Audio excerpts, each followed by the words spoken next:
and welcome back to another episode of my Let's Get Real with Jill video podcast. And today I am super excited to have Dustin Droen of the X-Men. So Dustin is a positive mindset coach. You are very inspirational to a lot of your peers as well. He is a father of 3 and the voice and co-creator of the Ex-Men Roundtable podcast. So really, whether you're male or female, this is a show that you are not going to want to miss today, because the X-Men podcast, I think, makes a huge difference and can in your life. So listen up, you guys. And if you're facing relationship challenges, divorce, parenthood, or even in any midlife issues that you might have, this episode is for sure for you. We'll explore your journey and his impactful work with the podcast and real life issues to gain valuable insights on maintaining a positive outlook. Now let's get real with Dustin. Welcome, Dustin. Hi, thanks, Jill. Thanks so much for having me. Thank you. Yeah. And just so people know, I met you through real estate. That's how I know Dustin. And I knew you for a long time, and I have no idea how this podcast came up. And you're like, I don't even remember that conversation. I don't know either. I think, I think we just talked, and I must have mentioned something about being divorced, and then something else came up where it was like, well, how do you handle that? And I think I might have said something about, well, a podcast is kind of where I turned towards as an outlet for dealing with some of that stuff. So, and it turned into, I guess our goal with the whole thing is to help other people get through their stuff too, whether it's about divorce or like you just said, other things that kind of come up on a daily basis with people. So, especially in our business, I mean, mindset's a big thing, and it's something that I deal with on a daily basis, is just kind of keeping my mind right. So it's definitely been a help for me, and was kind of the, just the thing I needed to do to try to get through that kind of traumatic experience of a divorce. So for those of you who don't know, but definitely will after this, Ex-Men Roundtable is literally 5 guys? We're 5 guys, yeah. 5 guys globally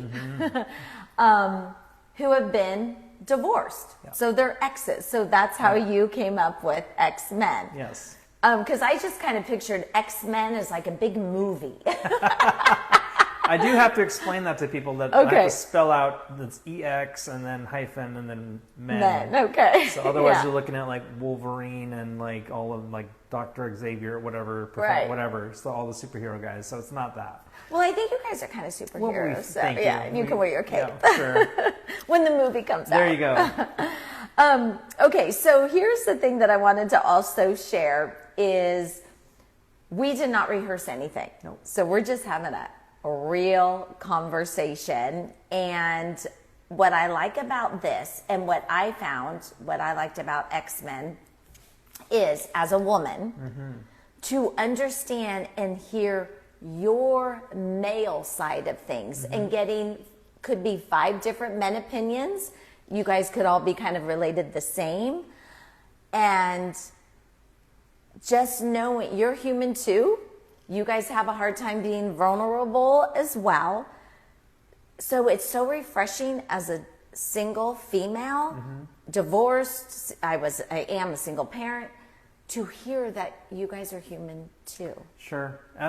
It's the thing, we actually just talked about this in our last, we didn't record this part of our conversation, but we actually just talked about that exact aspect of why we think we work so well, is that we are 5, ex-husbands, well, divorced men. Some of them are actually remarried again. So, but because we come from 5 different backgrounds and 5 different perspectives, we have this kind of harmonic chorus, if you will, of different perspectives that we kind of each, we have a common theme of the conversation or the topic of each episode, but then we all come at it differently but there's a common thread in all of it, right? And the idea of it is to get past what it is that, or get through it, or grow through it, whatever it is that we're trying to, uncover that in that particular episode. So with that being said, we're able to kind of, like, again, use our different experiences, our different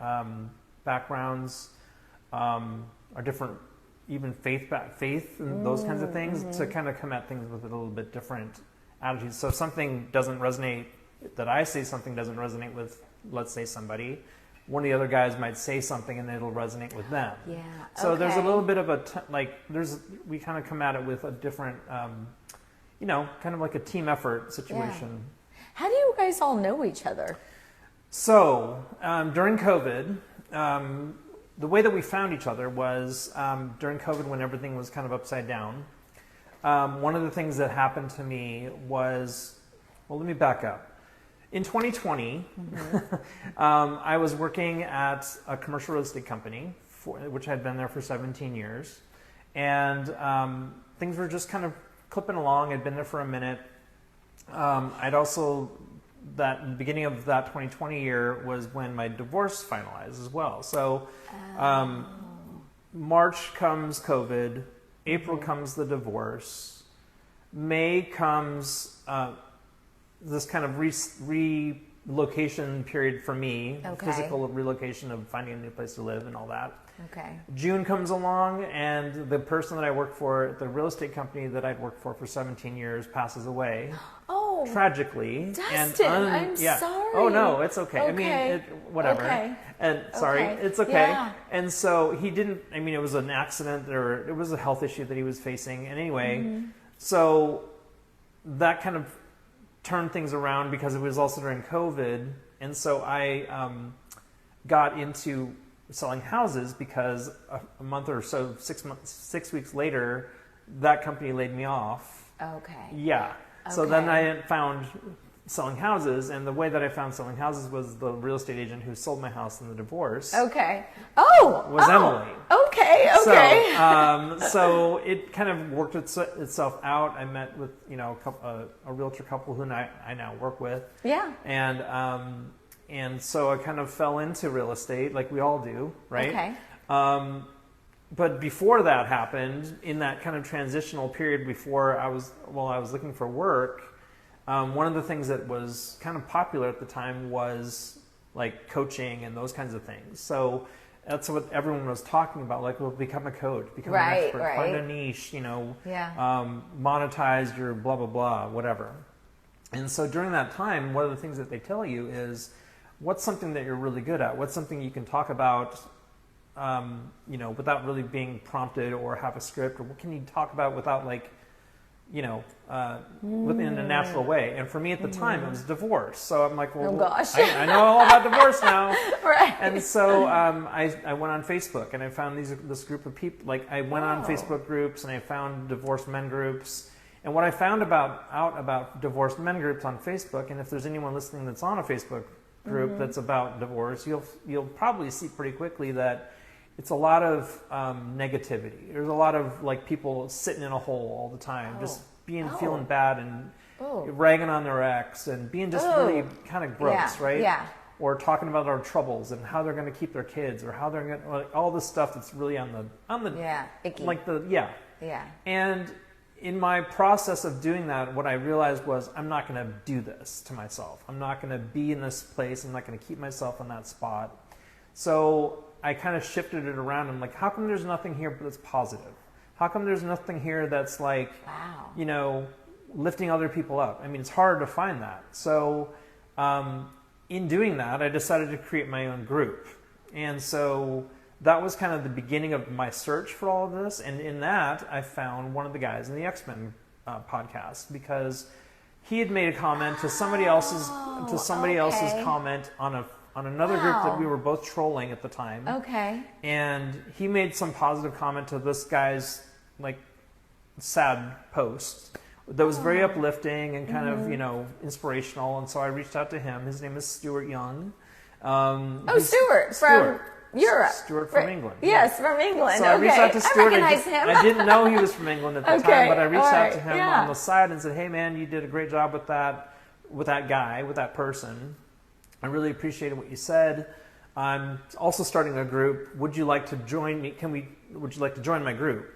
So I was trying to recruit him into my group. And he replied back, he's like, I also have a group. It might be that we're doing the same thing. Maybe we should have a conversation. Wow. Okay. And see if we're crossing the streams. So I, of course, said, yeah, absolutely. So not knowing at the time that he was across the pond, we set up a Zoom and we talked and this is, again, in the height of COVID. So this is like August of 2020. And we actually ended up having like a 45-minute conversation on Zoom. It was great. We really kind of clicked together. And at that point, he said, I'm in this other mastermind group, which we call the X-Men group. Okay. And I said, he's like, would you like to join us? And I said, yeah, I'd love to be a part of that conversation. So that's how the actual beginning started. So I jump in, he invites me to this Zoom group with these other guys who I didn't know, any of them. I just kind of sat in and listened. It was kind of like group therapy for divorced guys, right? But so during those conversations, we just somehow magically and really miraculously clicked, because that doesn't happen every day when 5 men just all of a sudden can have these conversations and feel like you know each other already. Yeah. You can feel that through your podcast, You definitely can. I think, we are very different. We all come from very different backgrounds. I'll kind of get into that a little bit, but mostly, it has more, the thing that we have in common is obviously that we're all dads, that we're all trying to get better. We're all trying to help other people through the stuff that we've all dealt with. A couple of the guys, I would call them academics. Peter has written books. I think he's got his MBA, and he's an entrepreneur. Stuart also, he's kind of he's a coach, has also written a couple of books. Larry is a mental fitness coach back east, and then Jason is an ex-firefighter. So, and then there's me. But anyway, so that's kind of how it all started. So during our conversations, after a couple of conversations, and I was feeling like our conversations were worthy of something, is when I suggested that we make it into something that we could put out for the public to digest and see and listen to. And in the beginning, it really was geared for the target audience of being like, all right, divorced men who probably want to benefit from what we're talking about. And then after a couple of conversations, we're like, not everybody, it's not just for them. So, and as I started to kind of share it with more people, I come to find out that women, females, really appreciate what we're talking about. Totally, yes. So I don't know if it has to do with the context or just the way that we're talking, but yeah, that's how it all started. But I think also to see the men's side of things. Okay, so with that said, thank you very much for that, because we're going to just dig in and start diving in. All right. And I think what's important is so here's what I've told my son. Okay. And your kids are 15 to 22. All right. So you have 3, and your boy is the middle one. Yes. So I have one son, Kyle, and here's how I have advised him. And then we're going to start into some questions here. If you want female advice, a lot of people are saying, well, go to your dad. Well, if I had a daughter, I would say, if you want advice about a male, go to your dad. To me, a son should go to his mom about the female. Sure. Because I know the best about a female, as his dad knows the best about a male. So I'm like, why are you asking your dad about that? He can't, just ask me. So that's how I kind of had raised Kyle. Yeah. So.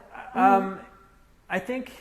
Well, I had the benefit of, when I was married, having a very good relationship with my ex-wife when it came to the kids, because we would definitely be able to bounce things off each other and kind of work together in tandem with whatever happens, like a question that came up with the kids.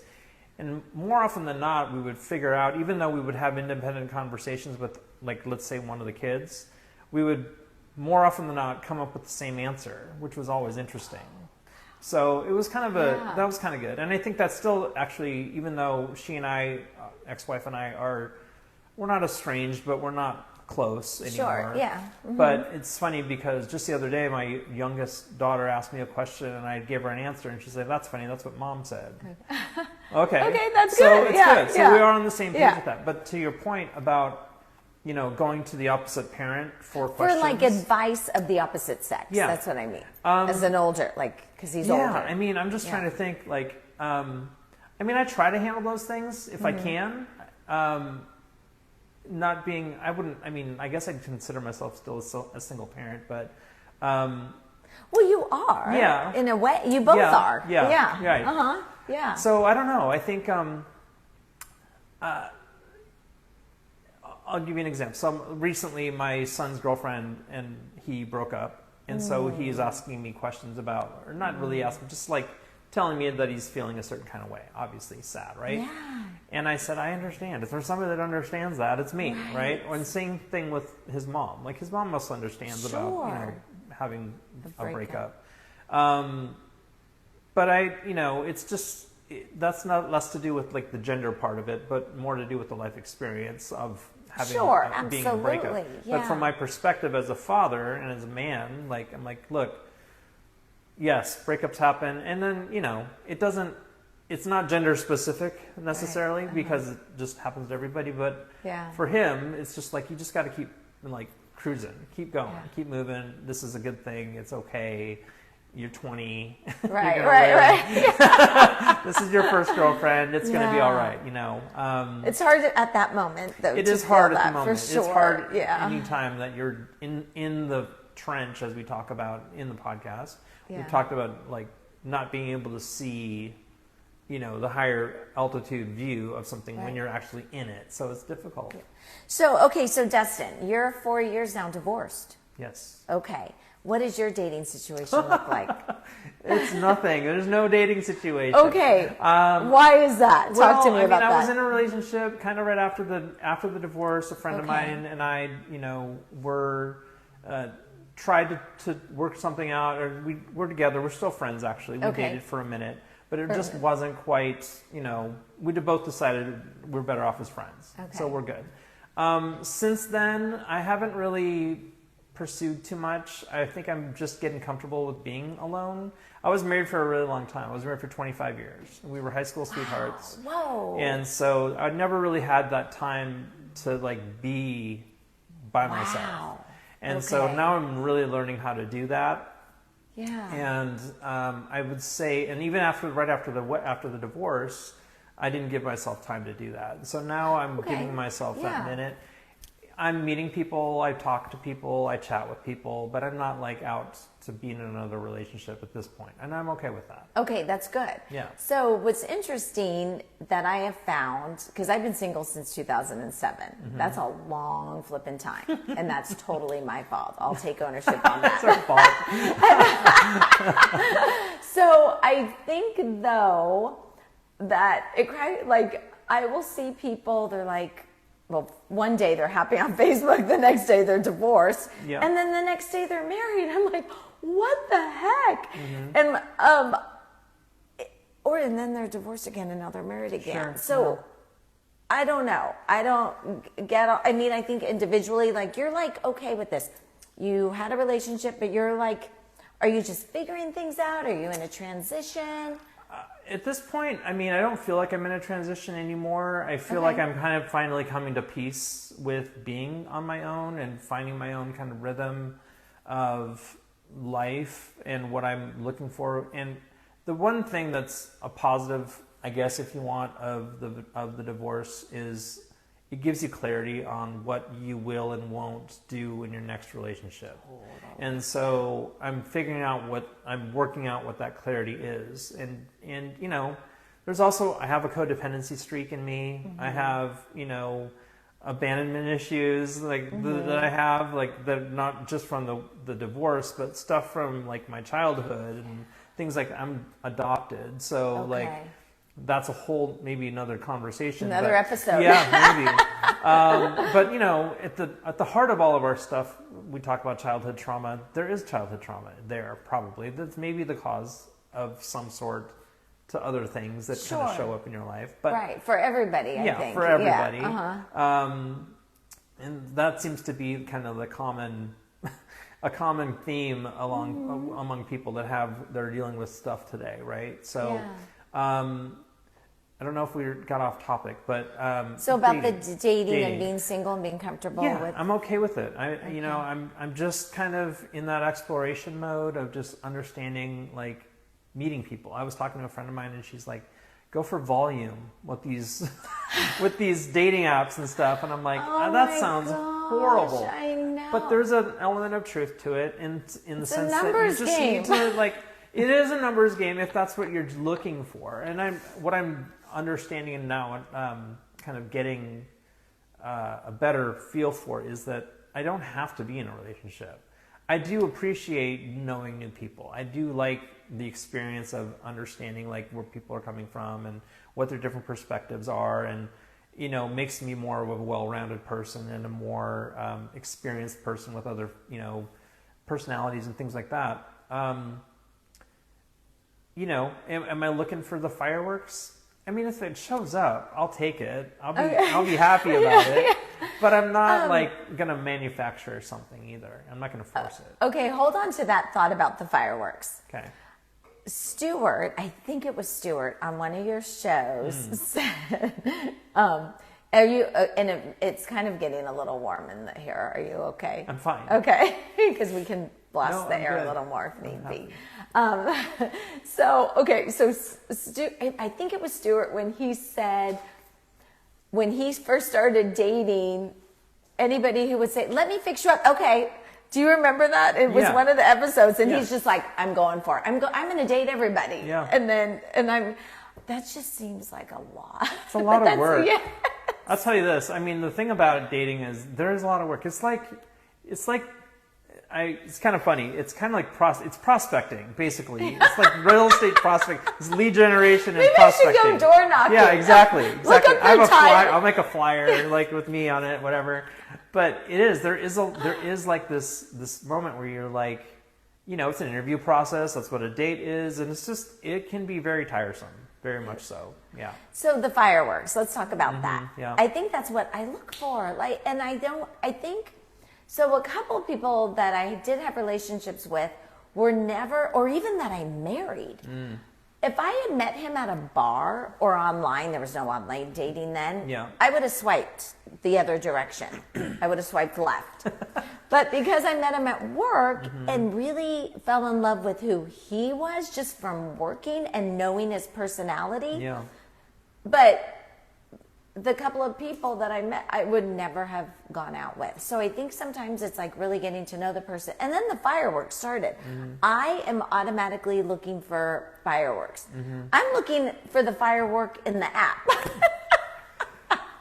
Which can be misleading sometimes. It's very stupid. Yeah. It's so stupid on my part. It is. But it isn't. But it's not so much. I wouldn't say it's stupid. It's just, it's what we're looking for. Like, so dating apps, I mean, in my experience, I mean, you're definitely attracted to the physical picture of somebody, right? And then you read, you see what they're about, and like, okay, well, they don't sound like a complete idiot. That's fine. Okay, let's see where this goes. And then you say something, and then if you're lucky and they like you back, and you start the conversation, and then you see where it goes. I haven't had, like, the fireworks because I'm not really putting it out there either. So there's a piece of that where I'm kind of more reserved, where I'm protecting myself still to an extent. Wow. Right? Okay. So, like, I'm not ready. And that's really the bottom line, is I'm not really ready to be there. And I also have some stuff I'm still dealing with, So I think for me to be able to tell somebody else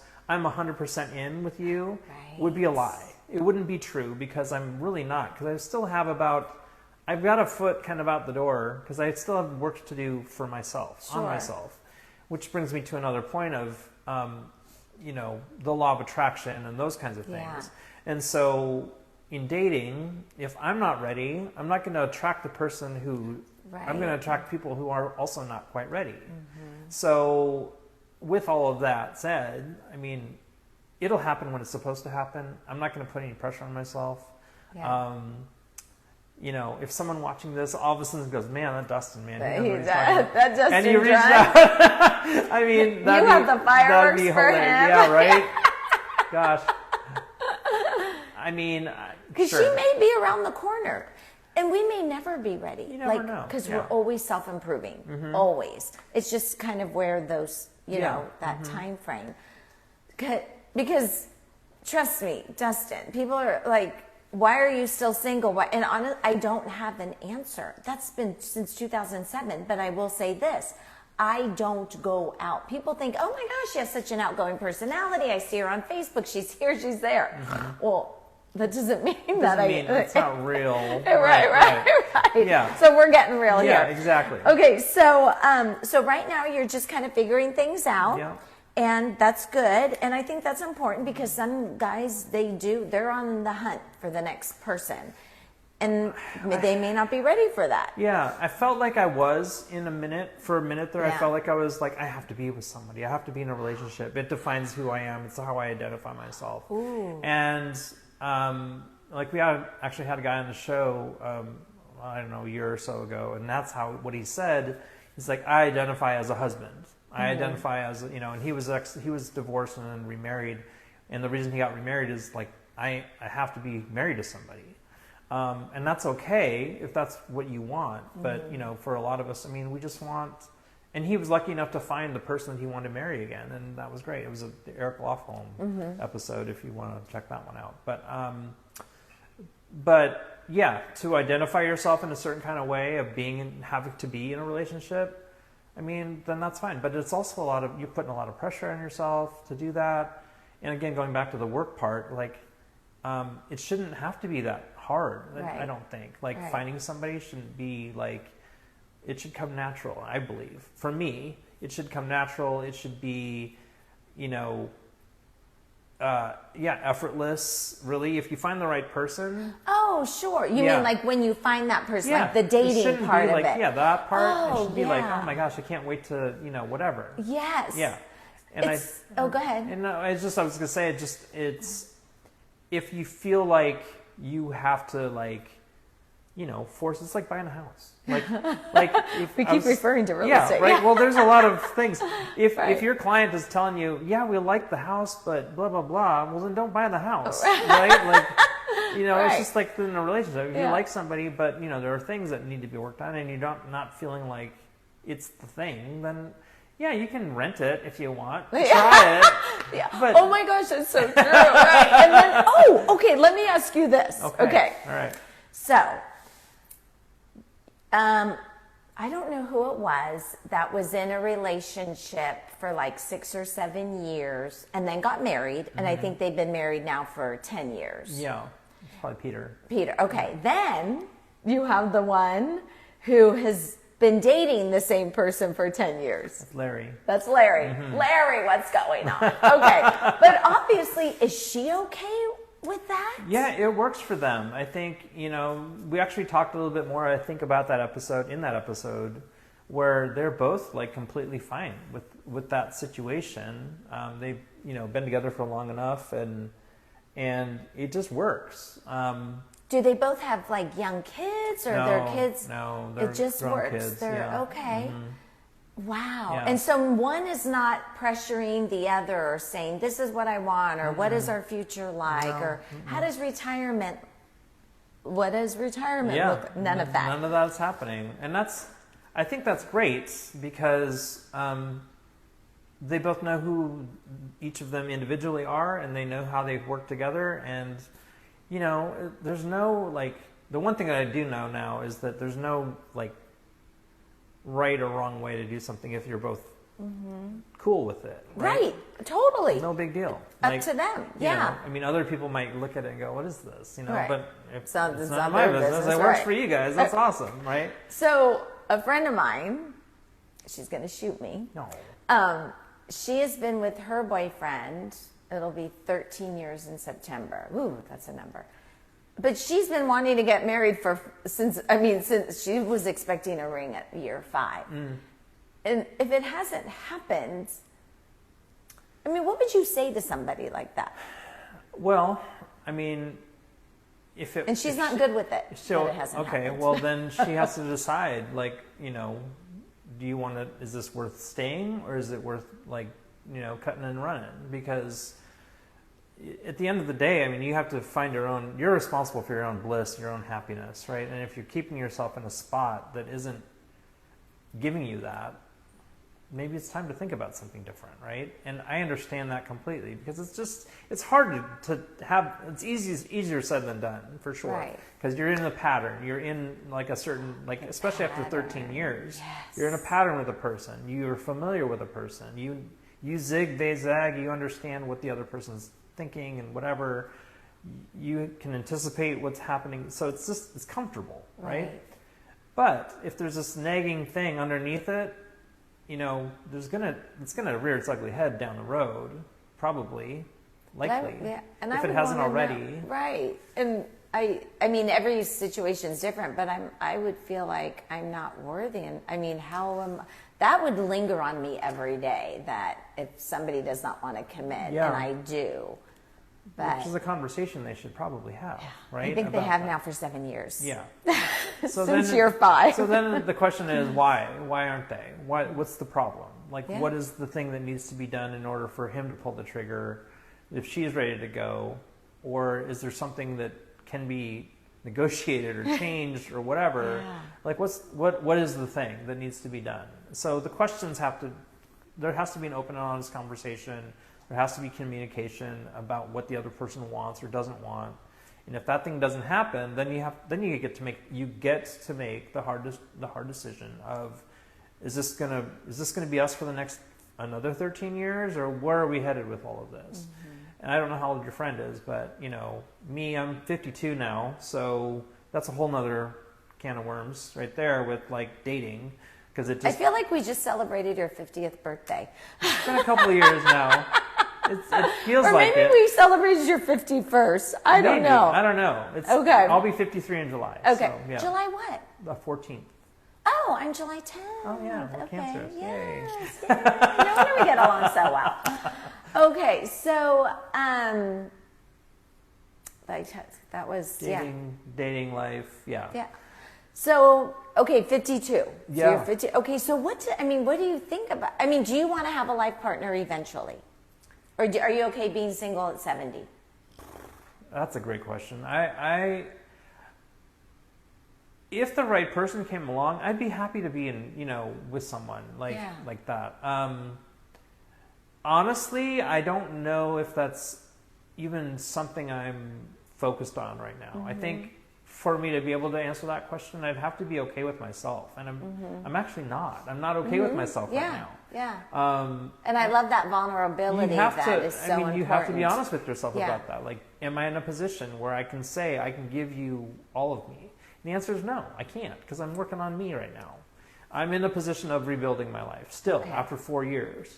And that's not that long, 4 years after 25 years of marriage. Exactly. And that's the kind of perspective that I have to kind of remind myself of, is like, gosh, it feels like it's been a long time, but it's only been 4 years. And, Tony Robbins, I don't know, I'm a big fan of Tony Robbins, but Tony. He says most people overestimate what they can get done in a year and underestimate what they can get done in a decade. Ooh. He says it all the time. And so you do that. You hold yourself kind of along like this path of comparison of where you think you should be versus where you are. And so in that in a year, if things aren't like where you think you should be, you get down on yourself. Right. But if you look back 10 years from where you like, if I look back at myself 10 years ago, okay. Compare that to where you think you should be. And that's a different story. Wow, yeah. Right? Yeah. It's a different conversation. But if you look at it on a 1 year by 1 year basis, you're like, man, I didn't do this and I didn't accomplish that. It's a lot more of a, it's a lot more of a painful kind of look at yourself. But if you really think about it, you're like, gosh, I really have come a long way in 10 years. And so you have to look at things like that too. Right. So there's the inspirational thinking strategist part of what I do. And hold that thought, because when we come back, we're going to talk about vulnerability and really kind of having a positive mindset. And because you guys you're so vulnerable on the show, all of you. I've cried twice on Okay. the show. Have you? Okay. Well, you're going to have to tell us about those segments. Okay, you guys, we will be right back. Thank you.